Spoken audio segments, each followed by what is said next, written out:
All right. Let's get this out of the way first. The thoughts, views, and opinions expressed on Tailboard Talks Firefighter Podcast are solely those of the speakers, guests, and host, and do not in any way represent the thoughts or views or opinions of any other employer, partnership, or sponsor. The material and information in this podcast is for general information purposes only and should be used at the listener's discretion. What's up, everybody? Welcome back to Tailboard Talks Firefighter Podcast. My name is Chris from 4th Shift Firefighter, and we're here in the office again today with a new microphone. Not because I wanted to, but because, you know what? The kids were doing something so cute the other day. Legitimately, it was cute. I walked in the office, usually lock it just because computer's in here and the cameras are in here, and they were having their own radio show. They were telling spooky stories into the microphone. I thought, man, that's so cute. And it was, until about half hour ago when I went to go plug in the microphone and all the connections are destroyed. The USB cable that goes into my little card reader here is destroyed. The connection on the back of the microphone is wrecked. Man, was it adorable and expensive. So trying out this new microphone today. Now that brings me to supporting the show. Thank you for all your support so far. Thank you for checking out the Buy Me a Coffee button and my affiliate links. And so let's talk about those real quick. Don't worry, it's not going to be a long commercial at all. Rescue One CBD, 0.000 THC, safe for the job. Awesome company, awesome dude out there in Florida putting the stuff together. Did an episode with him a few ago. Go check it out. Affiliate link on the website, 4thshiftfirefighter.com, 4thshiftfirefighter.com with a discount code for you guys. Check them out. The second one is Fourth Frontier. They make the maker of the X2 heart rate monitoring strap, the only heart rate monitoring strap in the industry that gives you lead to EKG. You can do a live look-in if you're wearing the strap. Also, you can hit the record button to record your workouts and then look back, and the whole time it recorded lead 2. So if anything silly happens there, you can go back and look at it. It's also cool for seeing spikes in your heart rate and kind of backing that up with the lead 2 stuff. Third part of it is go to the Buy Me a Coffee button on my website, 4thshiftfirefighter.com, and just say, hey, sorry about your microphone. Here's $3 to buy a new one because I really don't like this one that I'm using. It's not my thing, but I'm using it for today. I'm going to make it sound good, and here we go. All right.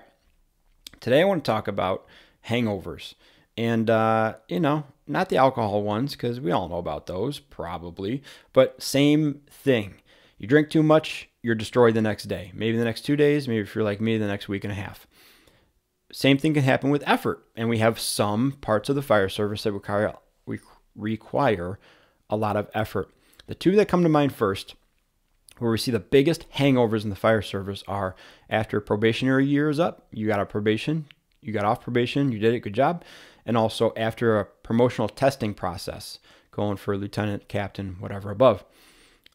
There's this period of time after those events because you poured so much effort into it. It's like running marathons. It's like drinking too much. It's like doing anything that's super intense where you're like, I don't want to read another book. I don't want to do another task book. I don't want to take another note or outline another chapter. I don't want to look at my running shoes for the next month. I just want to do nothing, right? And that is a super duper normal, expected, and relatable and very real feeling, right? But it also, you got to mitigate that. You can't just live in that space forever, which I've seen happen. You get off probation or you get up through promotion and your crew sees you relax and they're not a bunch of go-getters and they just let you sit in that low state and now you're in trouble 4 months later when you got no inspections done, your training records are crap, right? Or you get off probation and you were this go-getter because you had to be and now you don't have to do nothing and your wheels up in the recliner for the next 4 months and the bathrooms are dirty and now your officer hates you because you were just BSing your way through probation. Now you have to make yourself back from that. That little hangover period is a real thing, like I said, but it's also really, really mitigatable and helpable by taking a few steps. I'm going to run through some stuff here, and also your crew can help. So if you have someone going through probation or going through a testing process, got some tips for you guys too to bring that person back in from the cave they've been into for the past 3 months, right? That period is weird though. Like you'd think that, and I remember going through myself and also talking to guys at test, you'd think that you would feel like this overwhelming sense of relief. Like you made it, you did it, everything's great, I'm happy again, I can go do the things I want to do. But like you take the test, you submit it, you get your score, whoever's run the spreadsheet tells you where it ended up, and then you go back to work or you go home and you have this like super awkward, restless, uneasy, unsettled feeling, almost a letdown, almost like anticlimactic, almost like I put all the work into it and nothing's changed. Still got to take the trash out, still got to mop the floor, still got to do all the regular stuff. Somebody's still going to call you in 10 minutes for an ambulance call. You still got to do fire alarms. Nothing really changes. So it's this giant event that should be this watershed moment, and then you're just back to reality with a lot less stuff to do and a lot more time on your hands. It's not like this big pinnacle that you might think of, like anything. It's just something that you did, right? And that can make you feel even more weird when you're like, well, if I don't feel like it's that big of a deal, and I don't feel like I really did anything, I probably shouldn't sit around for the next week. But man, I feel just exhausted, and all I want to do is sit around and for the first time in 3 months or a year, I just want to watch a movie with the crew. Like, is that too much to ask? But there's a weird sense of guilt and uneasiness that comes with that stuff. So we're going to talk about that, right? Now, one of the biggest things I can tell you to help you mitigate that hangover happens during the process. And that's mapping it out, making a timeline, planning out your actions, and really understanding that the bulk of your learning and the bulk of the good stuff is going to happen in the first 1 to 2, maybe 2.5 months before your promotion test, or in the first 6, 8, 9 months before your end of year probation thing. Just like running a marathon, just like doing any kind of strength event or physical fitness thing, the last week is not where you're going to make up ground. The last week is for, I shouldn't say that. The last week is not for these big giant leaps, right? The last week is for polishing, resting, recovering, putting the final little touches on, like I said, polishing the diamond, but the work has been done months before that. So planning out and knowing that, like, okay, I have 1,100 pages of material to cover for the written, and I have 5 possible scenarios to do for the assessment center.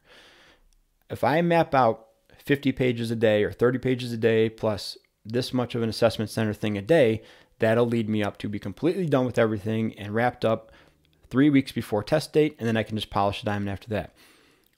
That also lets you build in breaks and days off and time off in there.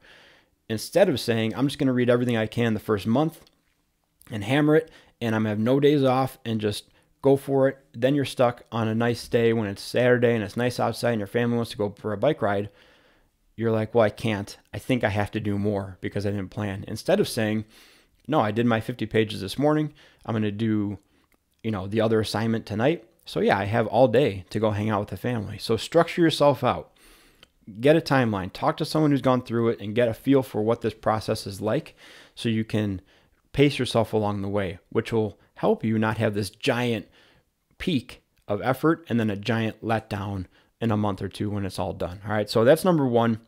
Plan it out, map it out, pace it out, stick to the plan, right? Don't get freaked out just because you have the dates approaching. Nothing changes just because the date's getting closer.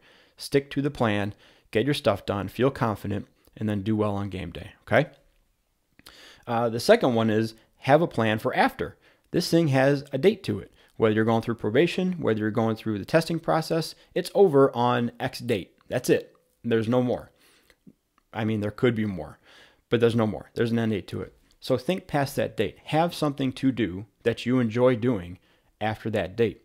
The problems come into play when we just do nothing. We went through this huge mountaintop of effort, this huge peak of output, stress, being overwhelmed, everything, and then you submit your test or you're under probation and it's like, bonk, now what? Nothing. Avoid, right? And we said it before on here, nature abhors a vacuum. It'll fill negative space, or it'll fill a void with negative space. Give yourself something to look forward to.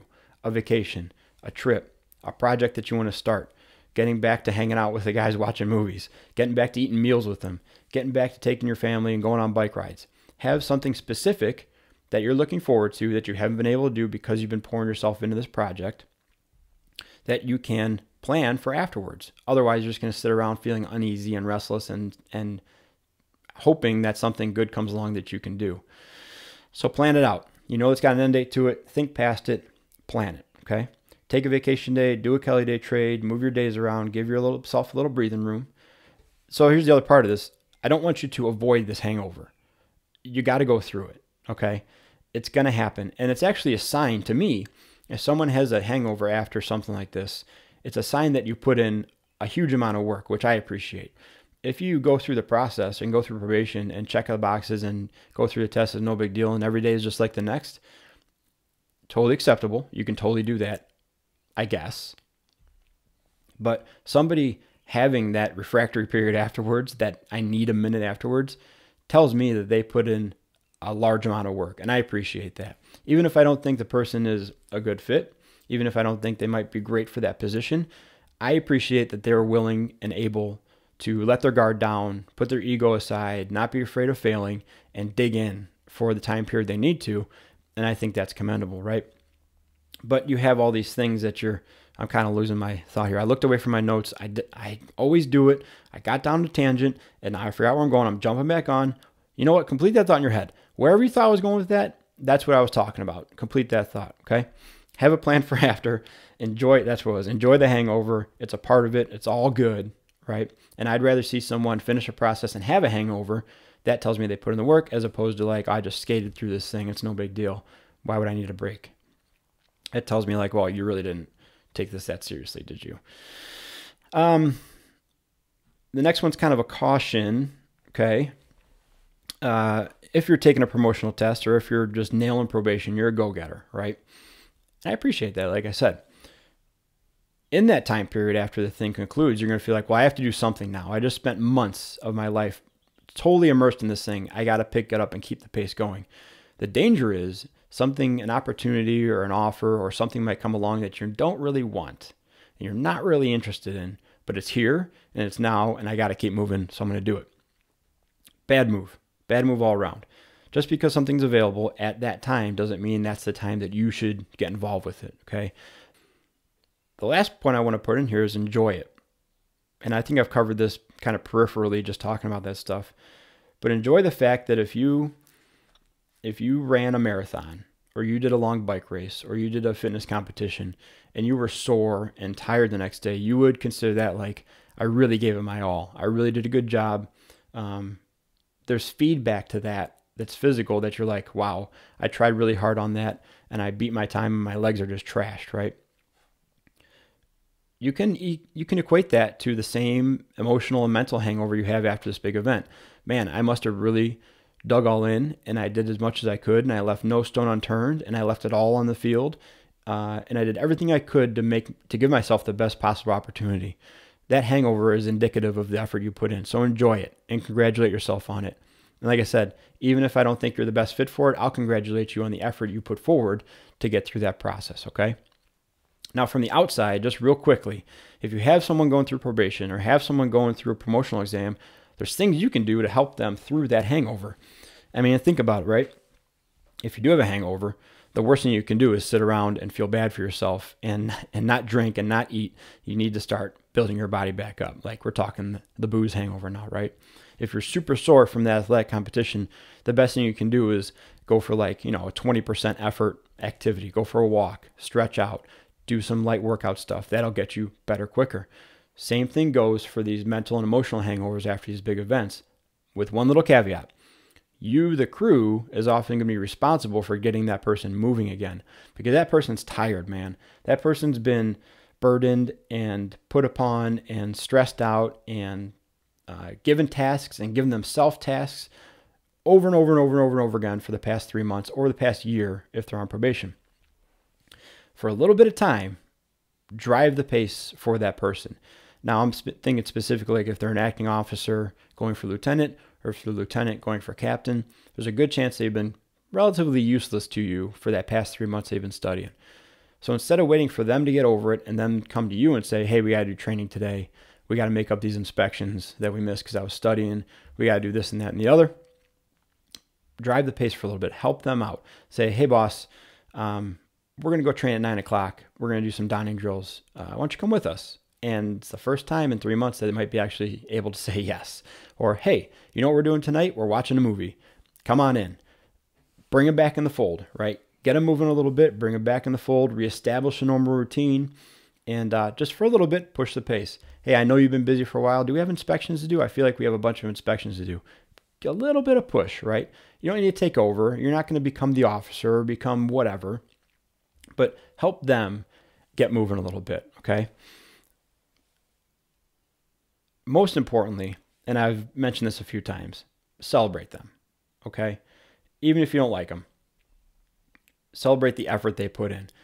And probation's a big one, right? Whether you like the person through their probation or you think they're a good fit for your department or not, they accomplished something that the department deems acceptable or exemplary, or the department has said, we want this person to be with us for 25 to 35 years. Celebrate them in the fact that they put forth the effort and they did the work that it took to get to that point.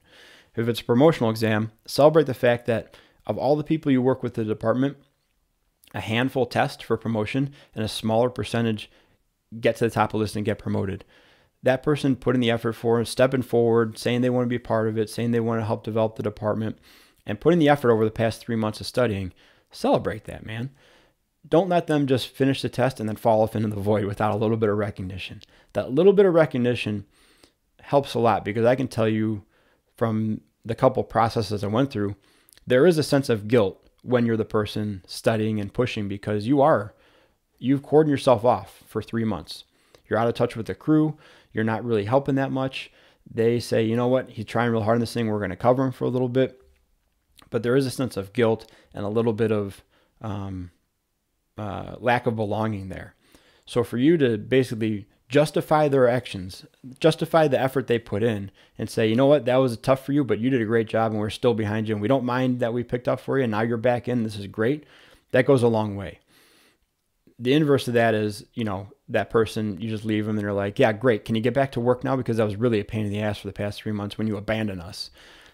Celebrate, right? They did this big thing. They put forth this big effort. Celebrate, move on together, push the pace for a little bit, and we're all good, man. All right, guys, I hope that made sense. Did that make sense? I've felt that hangover before.